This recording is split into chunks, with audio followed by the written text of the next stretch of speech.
तद्वादितं भगवन् सर्वशक्तमस्यामि लक्ष्यम् एकं नित्यं विमलमचलं सर्वनि साक्षिभूतं भावातीतं विरहितं सद्गुरुं नमामि यदक्षरं मनान्तियं मा आनन्दम् अजम् अव्ययम् विमन्यवृत्तिनाथेति ख्यातं दैवतम् आश्रये गुरुविद्याज्ञा लोके साक्षात् विद्याहि शाङ्करी जयत्या ज्ञानमस्तस्यै दयात्रये निरन्तरं रागेण चकस्यां शिवयो समर्पयं ज्ञातुं न शक्यते यन्नं विधिवैतच्छलाणु आत्मैकम् आत्मनं सर्वं दर्शयन्तो वितस्रां तौ वन्दे जगन्माद्योतयो सत्त्वाभिपतये मूलाय नाय मध्याय मूलमध्याय मूर्तये श्रीनारायणमूलमध्याय नमः प्रणाय शम्भवे परं ब्रह्मं परं धामं सच्चिदानन्द विग्रहं ज्ञानेश्वर विधिख्यातं प्रणमामि गुरुपरं श्रीपादनाथं गुरुराजवर्यं मोक्षनामज्ञानदानैकलक्ष्यं कुटीक्षेत्रे निवासिनं तं नमामि वेदविज्ञानवरिष्ठम् ॐ नमो ज्ञानेश्वराय करुणाकरदया तुमसानुग्रहराजो पवनचालो चराचरी कलाकु सरी काही सनेरे बोलतो वचनी अतिभाविक एका जनार्दनी तुमचास त्याची आस भोगावी तुमचा अनुग्रहराजो पवनचालो चराचरी नाम चिंतनी गडनी प्रीती नाम चिंतनी गडनी प्रीती भगवत भावना सर्वाभूती एची परमार्थ साधन मुखी नाम प्रस्तुत प्राप्त प्रसंगी कारणाशिवाय कोणते कार्य करत नाही आजची जी सेवा आहे त्या सेवेचं कारण 12 वर्षामध्ये आपण पदार्पण करतो श्रीकृष्ण जन्माष्टमीच्या निमित्तानं हा एक दिवसीय वैष्णव मेळावा हरिभक्ती परायण गुरुवर्य जगदीश महाराज हरिवर भक्त परायण गुरुवर्य फडतरी काका असतील किंवा त्यांचे सुपुत्र असतील सर्व परिवार आणि परिवारातील सर्व सदस्य आम्ही एक कोणता सामुदायिक परिवार सांगत नाही हो कारण संपूर्ण एक परिवार आहे आणि या परिवारातील सर्व सदस्य सर्वांनी मिळून काही समाजाच्या पुढे आहेत कार्यकर्ते काही समाजाचे मागे आहेत तुम्ही पडद्याच्या पुढे काम करतो तुम्ही पडद्याच्या मागे काम करतो आणि असा वैष्णव मेळावा पहिल्या वर्षापासून आज तागायत 12 वर्षामध्ये आपण पदार्पण केलं आणि 12 वर्षातली ही 1.5 दिवसीय वैष्णव मेळाव्याची पहिल्या दिवसाची पहिली सेवा माझ्या हातात आहे त्या निमित्ताने तुमच्यासारख्या संत सज्जनांची सेवा तुमच्यासारख्या भगवंताचं दर्शन घेतलेल्या अवंत जगद्गुरु जगद्वंदनीय देवचे सुप्रसिद्ध साधू वैराग्याचे मोठीमंत पुतळे श्रीमंत संत ज्यांना आपण 5 वाजलेला असं म्हणतो असे संत श्री तुकोबाराय यांचे असणारे परम शिष्य पिंपळनेरवासी निळोबाराय या निळोबारायांचा 4 चरणांचा नाम परप्रकटातील अभंग पहिला दिवस आहे आणि पहिलाच कार्यक्रम आहे नाम परप्रकटातील अभंग घराचा अभंग हा नाम परप्रकटातील आहे संतांचा मूळ उद्देश जो आहे कार्यक्रमाचा किंवा परमार्थाचा मनुष्य जन्माला देवाला मोक्ष पद प्राप्त व्हायला पाहिजे किंबहुना याच देहामध्ये त्याला मुक्ती मिळायला पाहिजे याच देहामध्ये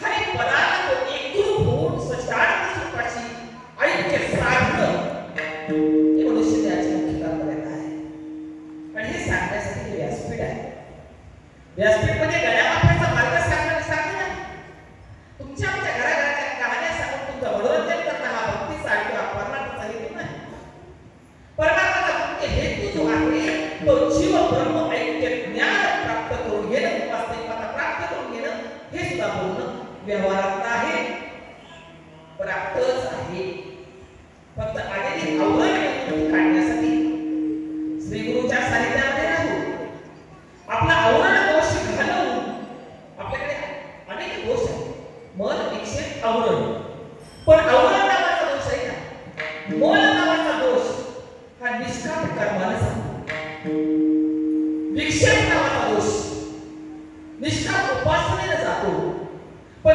3 नावाचा आवरण नावाचा दोष हा कर्म किंवा उपासनेला जात नाही हा गुरुवर्यांचा आपला समस्त कर्म पडल्यानंतर तिसरा दोष हातात असतो आणि या तिसऱ्या दोषामुळेच आपल्याला आपलं मूळ कळते आवरण करण्याचा दोष पुढे विषय येणारच आहे.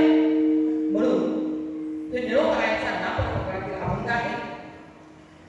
कार्यक्रमाचा मूळ उद्देश जर पाहिला, मूळ उद्देश हाच आहे, जो ब्रह्म आहे हा प्रतिपाद्य विषय सर्वसामान्य जीवापासून तो लपवला गेलेला आहे.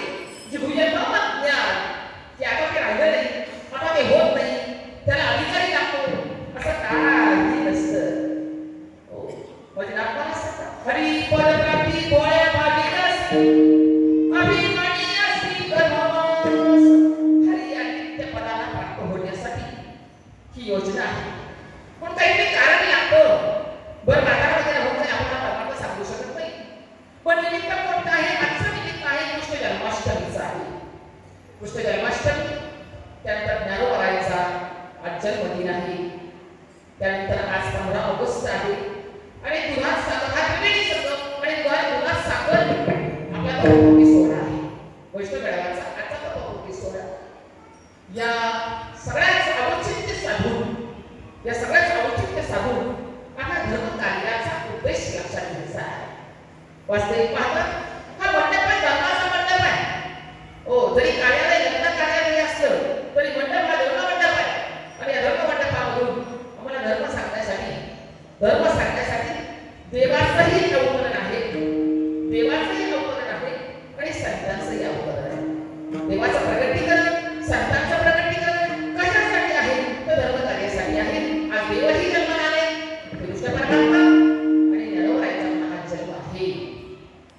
संत काले देव काले, देवांना आणावं लागतं. हो देवांना आणावं लागतं कशासाठी? धर्म कार्यासाठी. हो आता तो विषय अगदी होणारच आहे.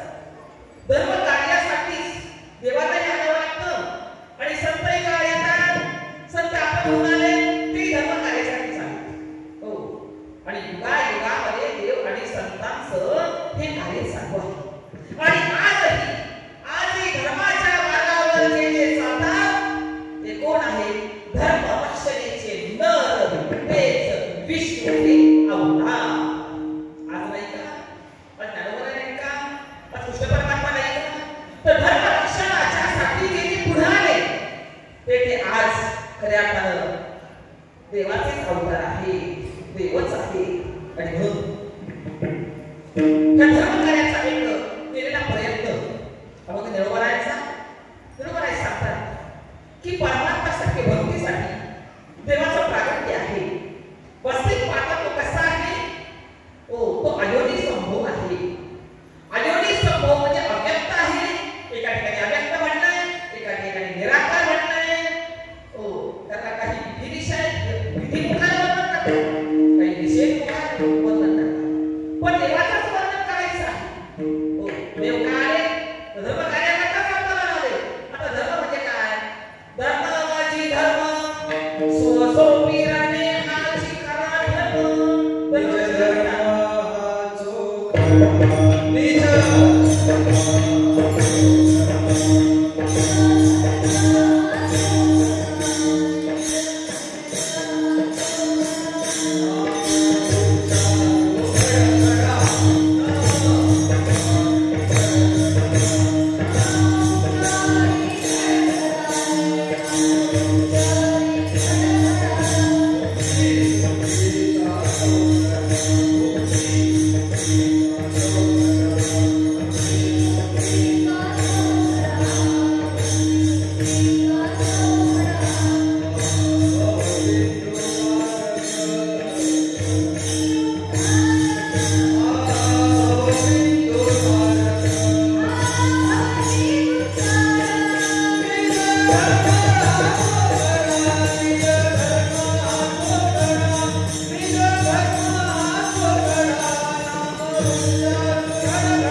परस्पर भक्ती करणं किंवा स्वरूपाचा अनुभव करणं.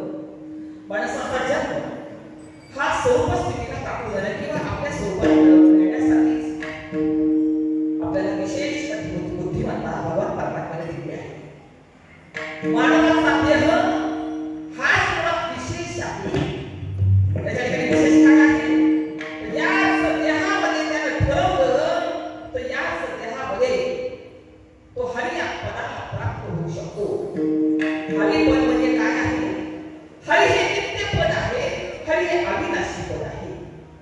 त्याचा कधीही नाश होत नाही, असा अविनाशी अव्यय असं पद आहे. आणि ते पद त्या पदाला प्राप्त होण्याचा अधिकार केवळ मानव जातीला आहे. पण माणसाच्या जन्माला येऊन आणि सगळं केलं पण त्याच्यासाठी आलो ती गोष्ट करायची नाही. आणि म्हणून सांगण्यासाठी आलो नव्हतं, सांगण्यासाठी देव आले, सांगण्यासाठी संत आले, सांगण्यासाठी देव पण आले आणि देव संतही सांगण्यासाठी आले. कार्य एकच आहे, कार्य एकच आहे. मनुष्य आलेल्या देहात मनुष्य आलेल्या जीवाला त्याची वाटचाल त्याच्या मुळाकडे असावी. आपण मूळ काय, मी मानवाच्या जन्माला आलो आपल्याला कळायला पाहिजे आपलं मूळ काय आहे.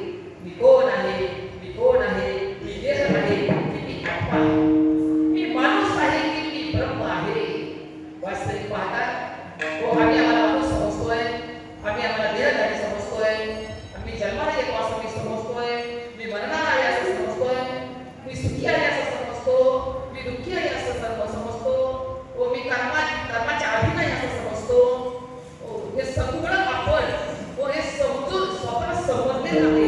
वास्तविक मला संत सांगतात त्याच्यापैकी तू कोणी नाही, तू जन्माला येत नाही, तू मरत नाही, तू करता नाही, तू करता नाही, तू भोगता नाही, तू सुखी नाही, तू दुःखी नाही.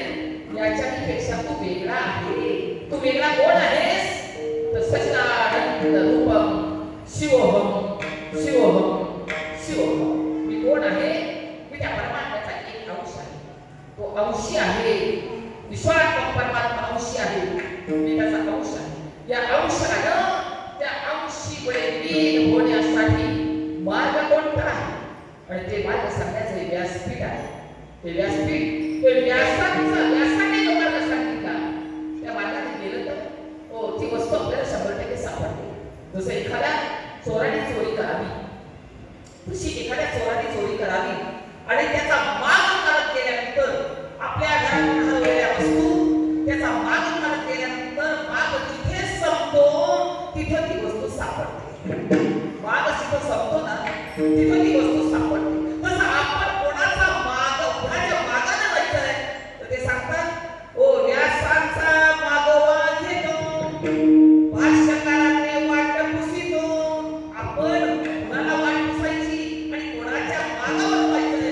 व्यासांच्या मागाने गेल्यानंतर आपल्याला 100% अनंत जन्मामध्ये आपली हरवलेली वस्तू अनंत जन्मामध्ये ज्या विमुख आपण झालो अशा मूळ पदाशी समरस होण्याचं सामर्थ्य मानव जातीमध्ये आहे.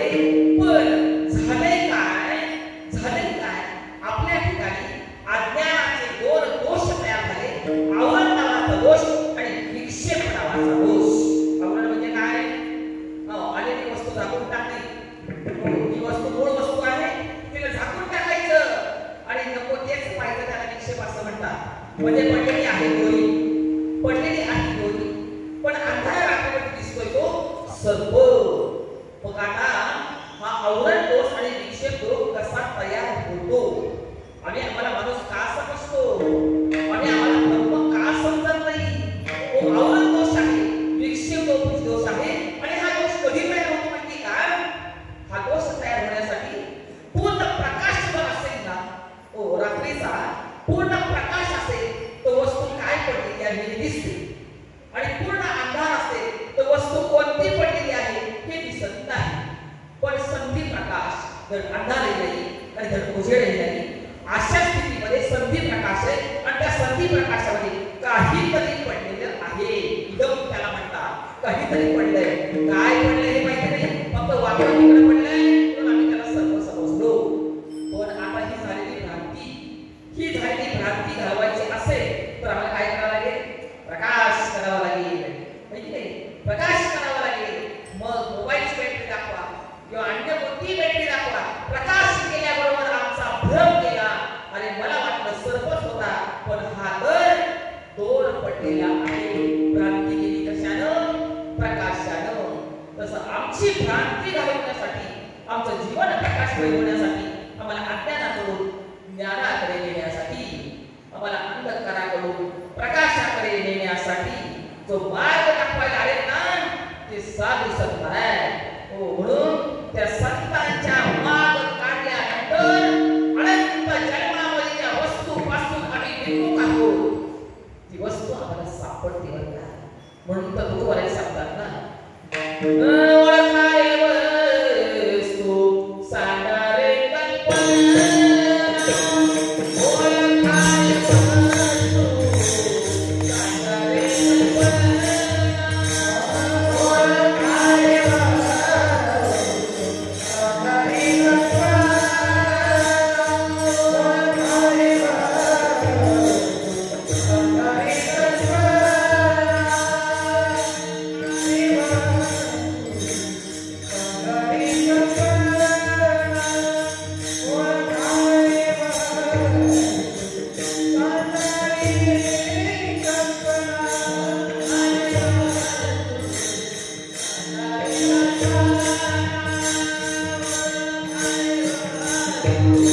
यांनी ज्यांना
सूर्य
भागीरथ टाकत व्हायचं.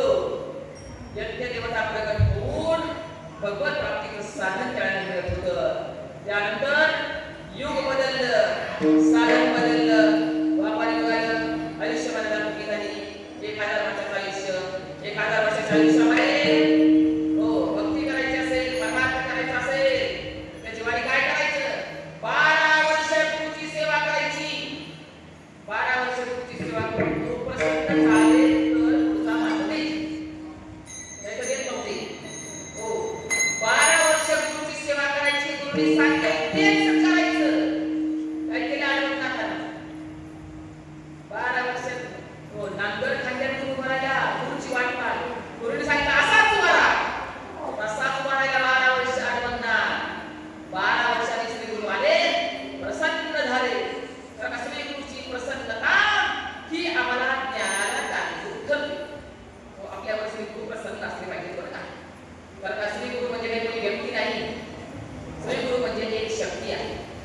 जो कोणी आपल्या गुरुकडे देह म्हणून पाहत असेल तर ते श्री गुरु देहधारी असतात. श्री गुरु ही एक शक्ती आहे. श्री गुरु एक शक्ती आहे. आणि त्या श्री गुरुनं तर हा एक श्री गुरुच फक्त तेव्हा त्यांच्याकडे अशी लीला आहे. एका श्री गुरुकडे अशी लीला आहे की समोरच्या साधकाच्या मस्तकावर हात ठेवून आपल्या ज्ञान समोरच्या शिष्याच्या मस्तकावर हात ठेवून आपली शक्ती खर्च करून ते परावर्तित करण्याचं सामर्थ्य एका श्री गुरुकडे आहे. म्हणून श्री गुरु म्हणजे देह नाही. श्री गुरु म्हणजे आत्मतत्व आहे. आणि गुरु आणि मी एक आहे. श्री गुरु आत्मतत्व आहे आणि मी ही आत्मतत्वच आहे. असा गुरु शिष्याचा बोध नसावा. गुरु वेगळा नसतो, शिष्य वेगळा नसतो. बाबासाहेबांचे गुरु म्हणजे गुरुचा पहिला शब्द गु, शिष्याचा पहिला शब्द शी. त्याच्यामध्ये फरक काय सांगा? गुरुचा पहिला शब्द गु आणि शिष्याचा पहिला शब्द शी. फरक काय? काहीच नाही.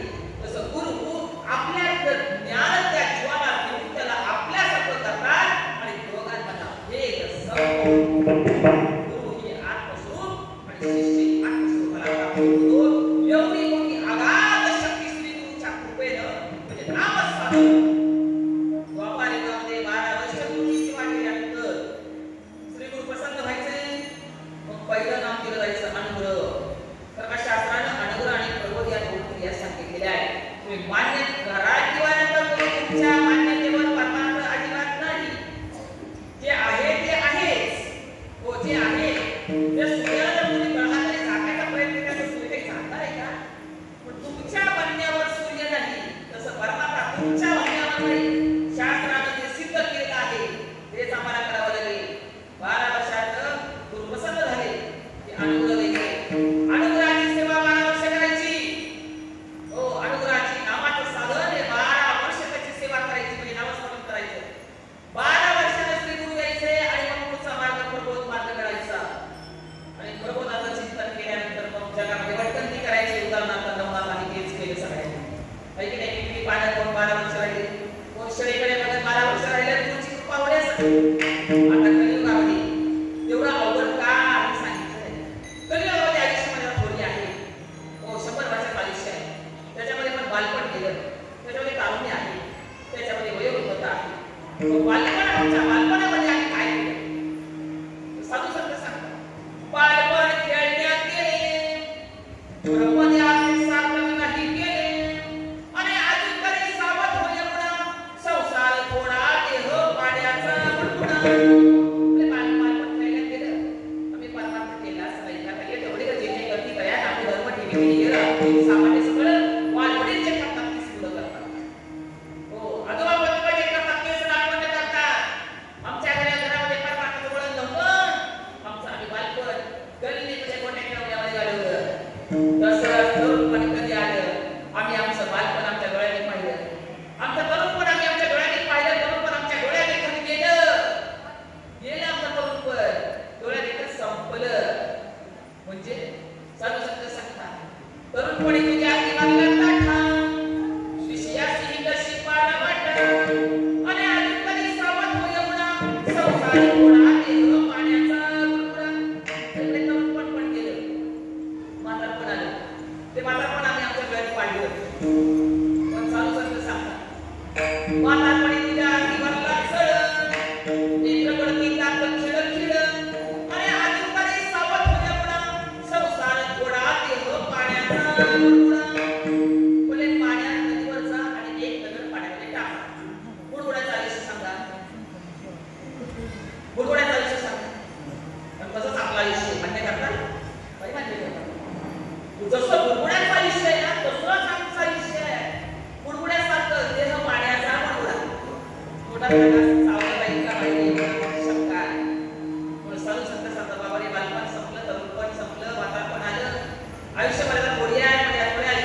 त्याचा प्रगटीकरण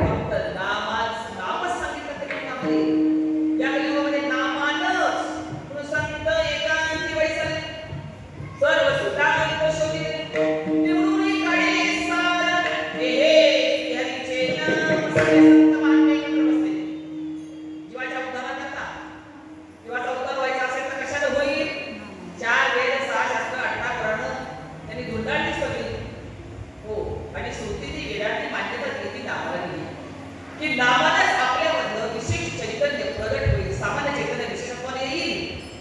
नामस्मरण केलं ना, नावानं काय होतं, आपल्या देहाबद्दल विशेषत्व आपल्याला कळतं. विशेषत्वाने प्रगट झाला की डोळ्यातलं पाणी येतं, अंगातून गार बाहेर पडतो, अंग थरथर कापतं, तो लोळतो, तो गाजतो, गातो, कधी नाचतो, कधी डोळ्या मारतो. अशा 8 प्रकारचे भाव त्याच्या ठिकाणी प्रगट होतात. आणि मग नाथ महाराज सांगतात, एका जनार्दनी ऐसे अष्टभाव उत्पन्न होता देव कृपाकरी. असं अष्टभावाने ज्यावेळेला तुमच्या हृदयामध्ये प्रगट होईल त्यावेळेला भगवान परमात्मा तुमच्यावर कृपा करेल आणि तो मी आहे, तो मी आहे असा बोध गुरुच्या मुखातून प्रगट होईल. आणि हे तुमच्याला बोध प्रगट होण्याकरता तर माऊलीचं प्रकटीकरण आहे.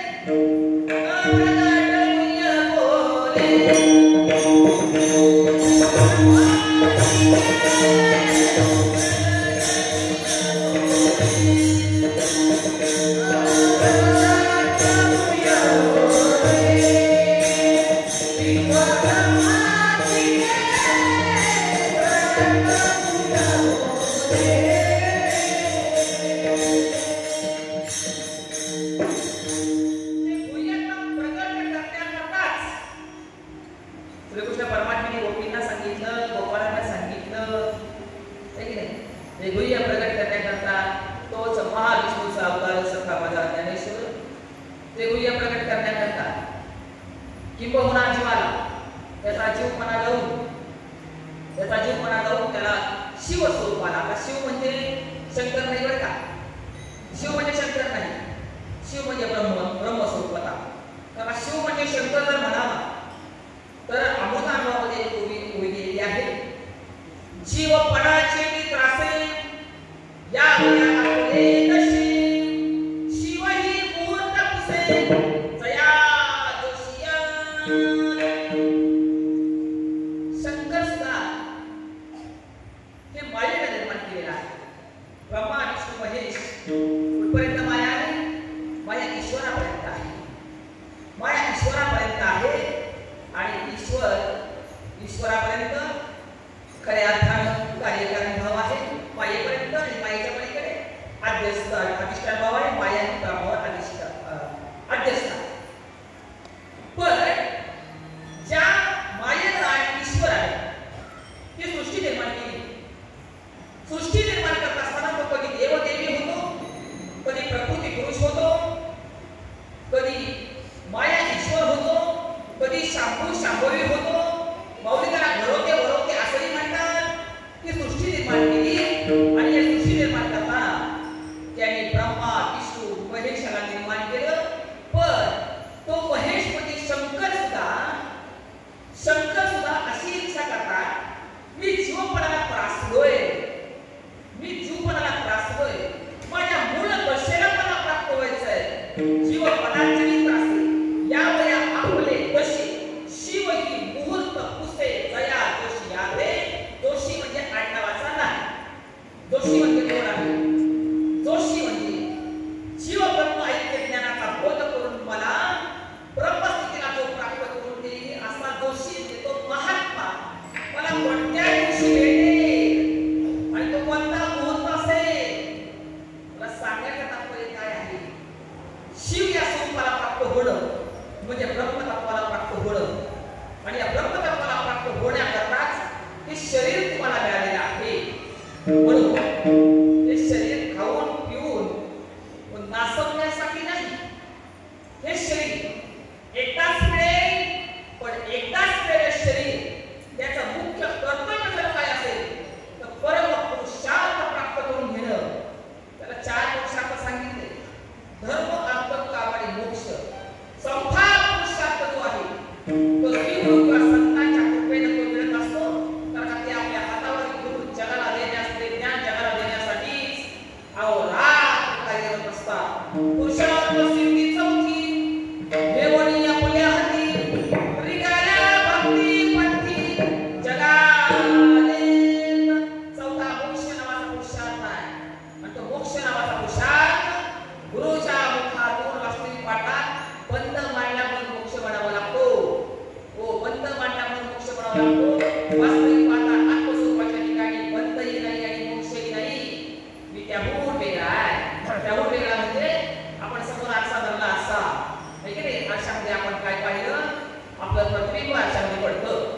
हो, हे बिंब आहे आणि आरशामध्ये पडलेलं प्रतिबिंब आहे. त्या प्रतिबिंबाला सत्ता कोणाची असते? बिंबाचीच असते. हो, प्रतिबिंब का पडलं? बिंब आहे म्हणून प्रतिबिंब पडलं. आता तुम्ही आरशापासून मागे फिरला. हो, आता बिंबही नाही आणि प्रतिबिंबही नाही, पण तुम्ही आहातच ना. तुम्ही आहातच, तुम्ही आहातच. तसं पहा. हो, आणि मी आहे किंवा मी नाही असं कोणाला वाटतं? मीच नाही असं वाटतं का तुम्हाला? नाही वाटत. का नाही वाटत माहिती का? पहा, एक काळात माणूस आहे. मग मी या पदाला मी कोण आहे त्या स्वरूपाला प्राप्त होण्याकरता मी कधीच मला विसरत नाही. एक काळात माणूस काळ्या रात्री, अमावस्येच्या काळ्या रात्री काळी घोंगडी पांघरली आणि काळ्या ढेकळामध्ये जाऊन बसला. काळा माणूस काळ्या अंधाऱ्या रात्री त्या रात्री एकमेकाच्या डोळ्यामध्ये बोटं जरी घातली तर एकमेकाला दिसणार नाही. अशी काळी घोंगडी पांघरून काळा माणूस काळी घोंगडी पांघरून काळ्या रात्री काळ्या ढेकळामध्ये जाऊन बसला. त्याला समोरचं काळी कुणी सर्प आला काय माणसाला काही दिसतच नाही. त्याला काही दिसत नाही. पण मी आहे याचं स्फुरण आतमध्ये आले की नाही?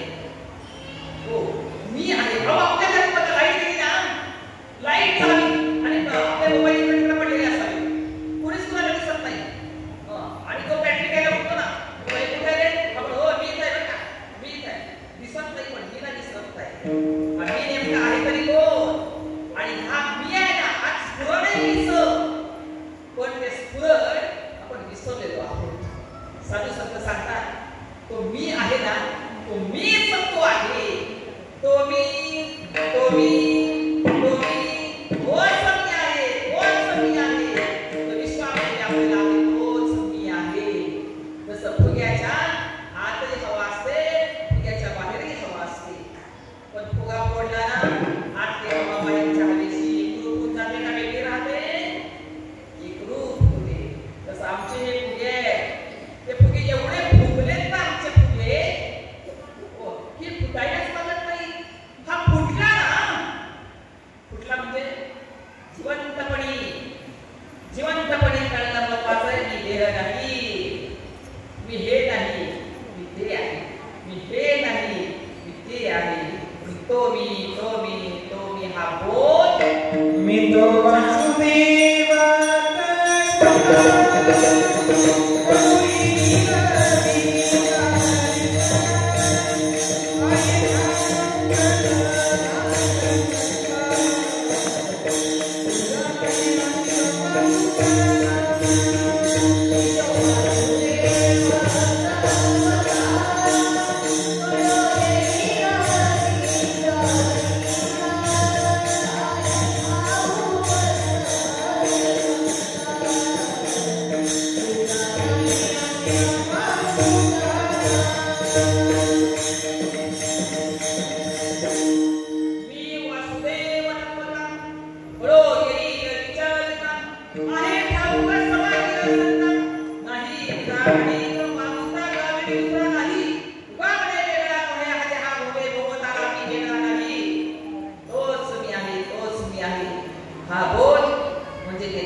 हे संबंध जोडण्याचं कार्य जे करतात ते श्री गुरु आपल्या मुखातून त्याच्या मस्तकावर हात ठेवून स्पर्श कृपा करतात, दृष्टी कृपा करतात, दृष्टीनं पाहतात किंवा शब्द कृपा करतात.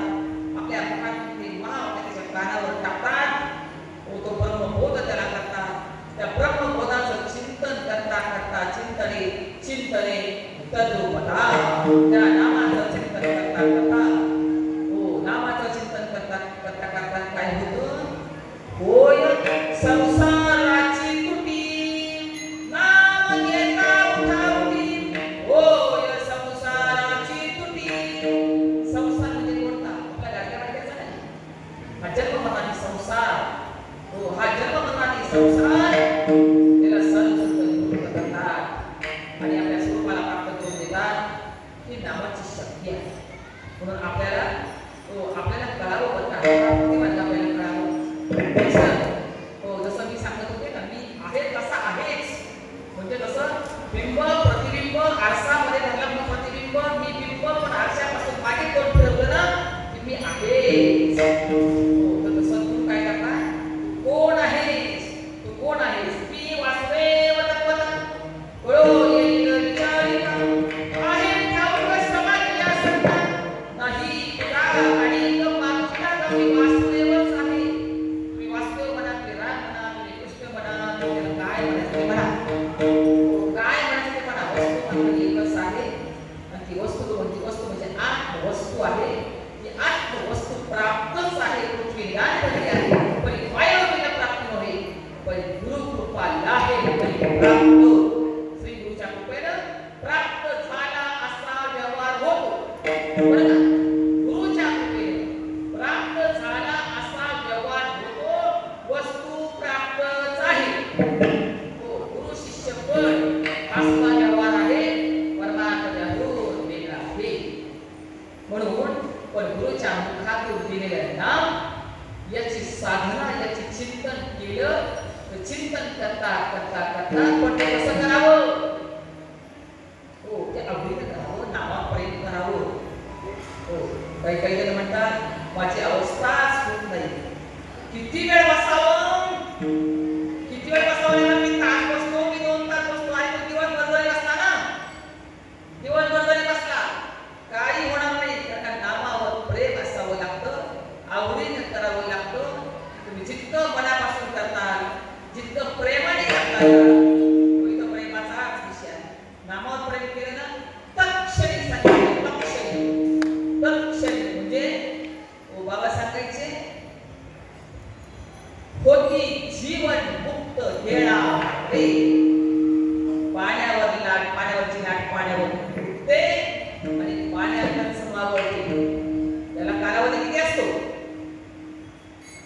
पाण्याची लाट पाण्यातच उठते आणि पाण्यात मावळते. त्याला कालावधी किती आहे? त्यामुळे क्षणाचाही कालावधी. उठते आणि लगेच मावळते. तितक्या वेळामध्ये तुम्हाला अनुभव येईल. तेवढ्याच वेळामध्ये तुम्हाला अनुभव येईल. पण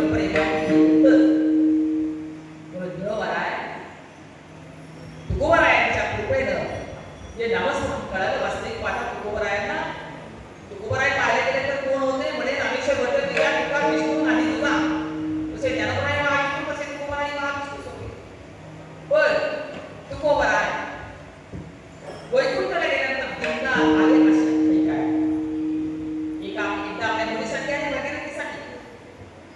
त्यानंतर संताजी महाराज त्यांना माती देण्यासाठी आणि एकदा आले ते निळोबरायला अनुग्रहित करण्यासाठी. निळोबरायांचा अनुग्रह प्रत्यक्ष परमात्मा येऊन निळोबरायांना तुकोबरायांच्या रूपाने अनुग्रह केला आणि अनुग्रहाचं ध्यान प्रेमाने केलं तर ती शक्ती, ती ब्रह्मशक्ती आपल्या हृदयामध्ये प्रगट होते. आणि निळोबरायांचा अनुभव आहे. आणि आपला अनुभव काय वेगळा आहे का? आपला अनुभव तोच आहे. ब्रह्मनामानच ती ब्रह्मशक्ती प्रगट होत असते. गुरु मिळालेल्या ब्रह्मनामाचं चिंतन आवडीने करा, प्रेमाने करा. अवघाचं पहिलं नामाच्या चिंतन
सद्गुरूंनी दिलेल्या नाम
मुखी नाम हृदयी ध्यान, नामाचं चिंतन आणि हृदयामध्ये स्वरूपाचं ध्यान करणं हे कलियुगामध्ये मुख्य साधन आहे.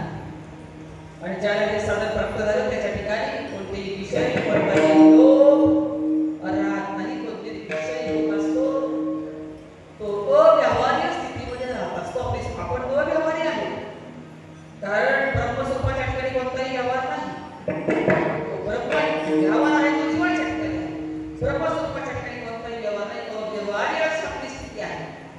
आणि त्या स्थितीमध्ये राहायचं असेल तर तो कसा राहतो? विषय लोभी यौवना मोहन वाणिज्य ममता हेची परमार्थ साधन मुखी नाम हृदयी ध्यान विठोबा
कुमारी. तिच्या मनामध्ये, तिच्या ध्यानामध्ये, तिच्या बुद्धीमध्ये, तिच्या चित्तामध्ये एकच गोष्ट, आता कुमारी येणार, मला दंश करणार, मला रक्तबळ करणार आणि घेऊन जाणार.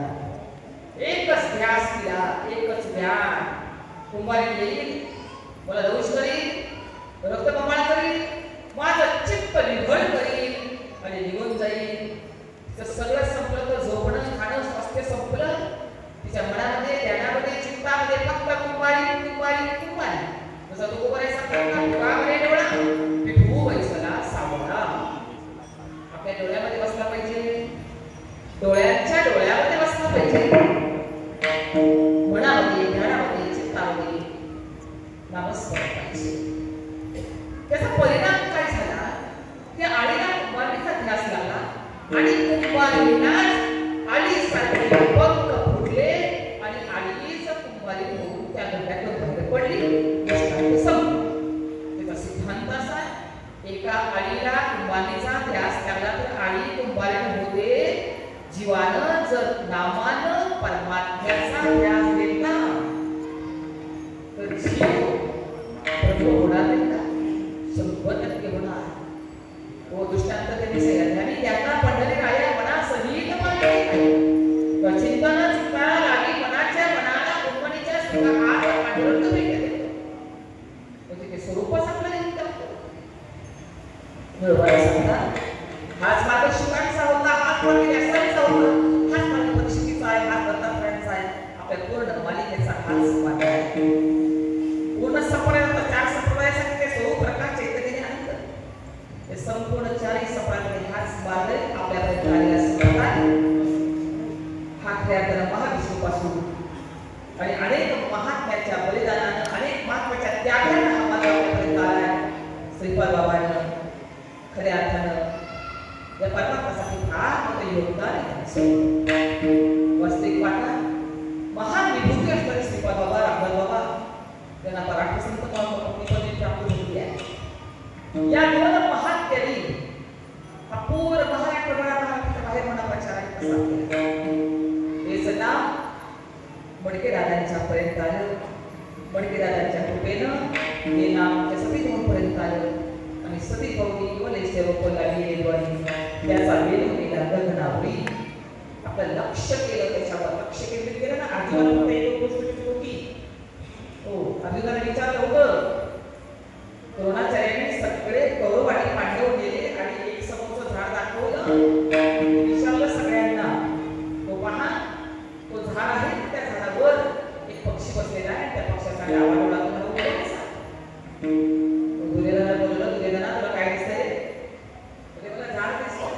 दुःशासनाला तुला काय दिसतंय? झाडाची चांगली हिरवी पानं दिसतात. अनेकांना विचारलं, अनेकांची उत्तर वेगवेगळी आली. तुम्हाला झाड दिसतं, तुम्हाला झाडावरची पानं दिसतात, तुम्हाला फुलं दिसतात, तुम्हाला खोड दिसतंय, तुम्हाला पांढरा दिसतंय. अर्जुनाला विचारलं, अर्जुना तुला काय दिसतंय?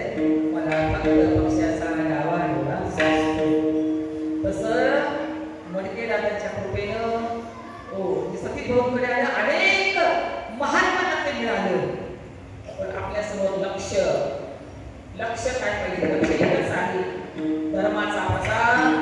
जीव हा हो ब्रह्म होण्यासाठी त्या मुक्ती लोकांमध्ये आले. त्यांना जीव ब्रह्म आहे ज्ञान मिळालं पाहिजे आणि ते ज्ञान देण्यासाठी त्यांना नामाची गरज आहे. म्हणून या नामाचं चिंतन केलं. तसे शुक मुनी मुक्त झाले, जसे हो शुक मुनी मुक्त झाले, परीक्षिती मुक्त झाला. निळोबाला सांगतात,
सतीश महाराजांनी एवढी छान मुलं तयार करून आज प्रत्येक जण करून प्रचारात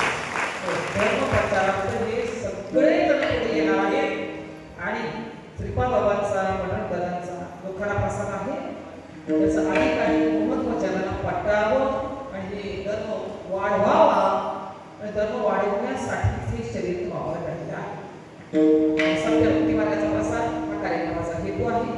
तर मोठेपणा नाही, तुझं माझं नाही, कोण आहे मी कोणीच नाही, मी सामान्य आहे.